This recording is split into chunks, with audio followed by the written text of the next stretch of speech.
So with these lighter games, I tend to try to capture at least a little bit of the play almost completely at the beginning of the game while I'm struggling with the rules or whatever. So, as usual, I rotate in counterclockwise order just to make things less intelligible to anybody following. Red's going to be the first player. I ordered it like this. I just said that's as good as drawing lots. I mean, it's not like these guys have personalities or anything, right? And they really don't. There's nothing to align them with in this game yet. But maybe as they build their factories, that'll start happening. So red is going to open up bidding on this thing. And you see, there's another one worth 5. So he's pretty sure that this is going to go for $5 if he doesn't bid 5. So he's going to open up with $5 on it. And I don't know if anybody's willing to go above that, because you see there's another one that's at 5. And here's the thing. Coal is a little bit cheaper than oil. But it's not all that. It takes 2 though. That's impressive. Actually, wow. This is a dual plant. Maybe he wants that instead. I didn't see that. See, this one's a hybrid. It's able to use coal or oil. And I think that's a valuable little extension. So he may bid a little bit more than 5 on this. He's going to go up to $8 on it. Do I think that $8 is a great deal on it? Not terribly. I don't think anybody's going to go above that because nobody really knows the game. Yep. Green is considering.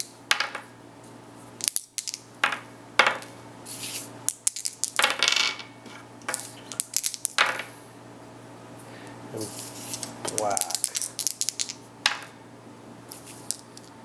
Alright. Well, see, they see better plants coming in the near future, so they're going to let him have this for his $8 that he wants it for. Okay. Well, the blue player's having a tough time getting a plant purchased. Green ended up buying this one for, I don't know, $11. And I believe yellow bought this one for 13. Neither was really a price that blue was willing to pay, even though they have a good production ratio on the 3 for 2. See a couple of things. First of all, that we got this windmill, but we got another more impressive, much more impressive windmill. Of course, this is exceedingly expensive. You have to pay at least 37 to even consider it. And then we got this thing, which I guess just, sucks energy out of some other dimension or something. With that many newfangled technologies on the horizon, some of them are probably going to make it. Maybe not this one. But it seems to me that I don't want to spend a lot on any one thing. Now, if I can sell everything off, I can get kind of a crappy plant probably pretty cheap. So, I'm going to probably go for this coal one here and see if I can get that for under 10, if I can. Well, significantly under 10, actually. If I can't, what I'm looking at is I can probably get something like this for a reasonable price. If people keep buying up these lower valued ones at high prices, I may get a higher valued one at a lower price. And indeed, the blue player was able to just put up the next one at 4, and nobody went over it. Now, this is not a very good producer, but he certainly beat out some of the other players who maybe bid, certainly on the red player who bid too much for something kind of questionable. I believe blue got something almost as good for a lot less money. We see, though, why the other players were unwilling to bid. This went for 11, creates 2 energy for 2 coal, and this went for its base of 13, creating for nothing 1 energy. The feeling there being, hey, I'd like to have the extra money to buy some of these more valuable ones. Now this one's going to get discarded, and we have some iffy things like this big old nuclear plant, which isn't horrible, no question. 1 for 2, that's pretty good. But nukes, the uranium's expensive, so at least compared to, you know, you can get a better ratio over here off this coal, and a much better ratio off of these nothings. Alright, well, let's look at the next step. We're buying raw materials, and this goes in reverse order. So black goes first. Black wants to buy some oil. He thinks there's a significant use for oil, so he's going to buy 3, 6, 9, 13 bucks worth of oil. Oh, that's wrong kind of oil. Let's use the oil that comes in cans instead of the stuff that comes in rocks. Okay, he's going to buy as much coal as he can, which is only 5 bucks worth,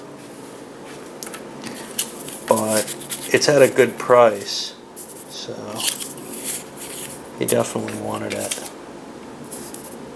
Alright, and yeah, I hate fiddling with the money while I'm on vid. I think that's a waste, but let's look at what yellow wants. Yellow also wants coal. He's going to have to pay a bit of a premium over the last player, but again, thinks he wants to buy it up at a cheap price. There's a lot of coal being produced right now, or being used right now. So he'll buy himself 9, 10, 11, 12, 13, 17 bucks worth of coal. And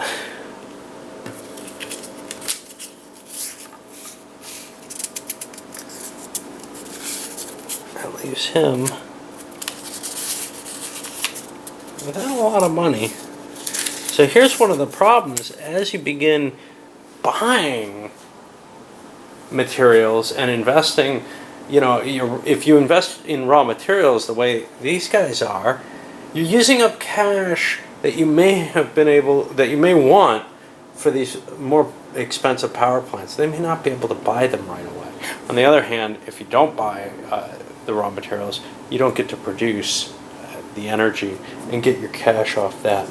So there's a bunch of balancing and mathematics, or at least arithmetic, to be done when you're playing this that I just don't like to do, especially when I'm playing solo, especially for the first time. So I'm getting kind of a feel here, but not giving you any idea of what a big part of the game really is. Purple can't buy any resources because he can only hold nothing. We go to green, who's next on the order, and he wants oil. And here again, we may see a heavy investment in the oil stocks. He certainly wants to buy these 3 for 9, but does he want to buy the next set? I'll come back once everybody's bought their resources and see what happened. So now we're at the building phase. Let me just hit on what people did. Both green and blue bought up to the maximums, figuring, you know, I'd rather not be cut where I have to pay way too much for a material, so I might as well buy it. Red, on the other hand, just bought a couple of oil. They want to see these prices come down a little, 5 bucks each. That seems a little high. They considered buying the rest of these to have a stockpile, but keeping cash for up here seems important. Now the people who can produce enough energy for more than one city are probably going to want to hook up more than one city. And that means they're going to be paying more and getting more.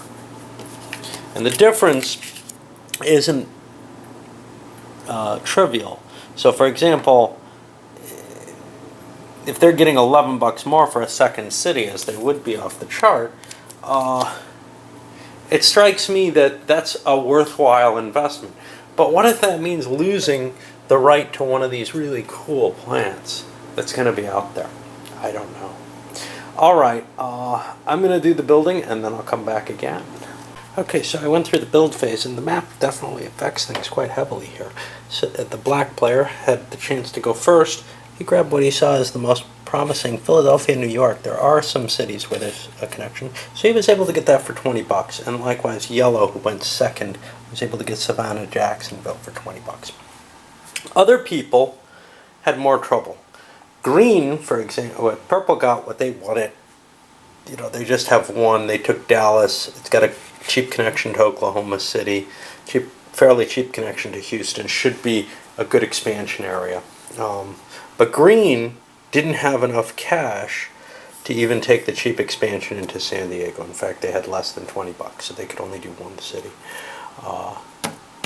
Maybe if they had bought less of this oil, they wouldn't be in that position. But one makes mistakes, there's no question. Blue went for kind of a weird move here, kind of challenging Yellow in particular, and then Red moved up here where they think they can dominate in the center and make it hard for people to expand outward. There's a lot of fairly cheap connections there. The western one is kind of weird. I didn't want to send two people out west. There's another cheap connection in the Portland-Seattle area. But the big tubes are fairly high out here. So that seemed like kind of a problem. Now, in the bureaucracy phase, we're going to collect the money that people produce, and that's done off this card. And that should be pretty easy across the board. So you didn't actually have to build. You could just take cash instead and not produce energy, etc. That might have been a better idea for some people. I don't know. We'll start seeing what happens. But with two, the people who have two are going to make 33 bucks each, and the rest are going to only make 22. I'll come back after I hand out the cash. Well, the cash that came out, some people are definitely going to have enough money to afford some of these bigger ones. However, they're not available yet. Somebody has to buy some of the cheaper stuff first, and that could be a problem. This guy is too high a tech, so it goes away. And uh-oh, we have yet another lower tech object in the way, making it hard for people to get to those more expensive ones that they were hoping for. All right, and now the next thing we do is we restock the materials. And let's do that in detail this time. We won't do it again this way. Step 1, 6 players. We get 7 coal.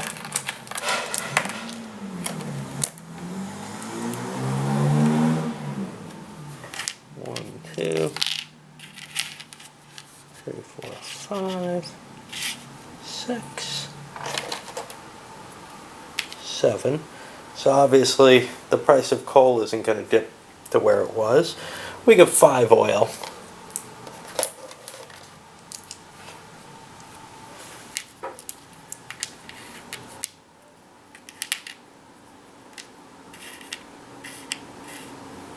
And I think that's where it was. 3 garbage. We don't produce enough garbage here. But nobody's using that, so garbage is becoming less valuable.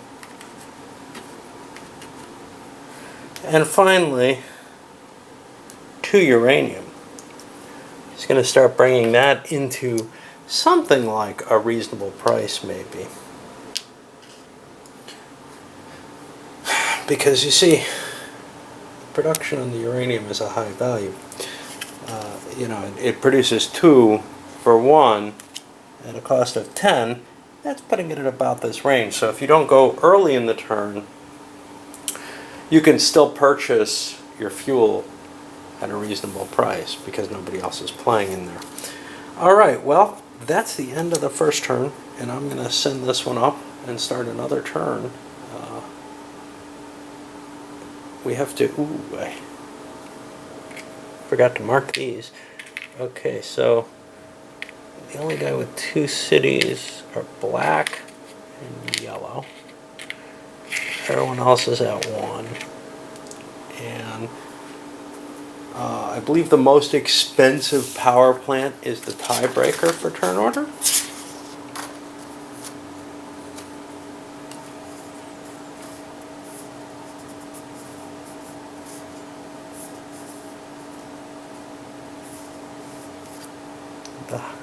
The first player is the player with the highest number of power plants. So, out of the first two, black and yellow, and I'm kind of cheating and going into the second turn here already. Black has a higher base valued power plant than yellow does. And then out of the rest of the players, our highest is purple with that windmill. Then green, red, and lowly blue. Alright, up it goes, and we're ready to rock into the second turn.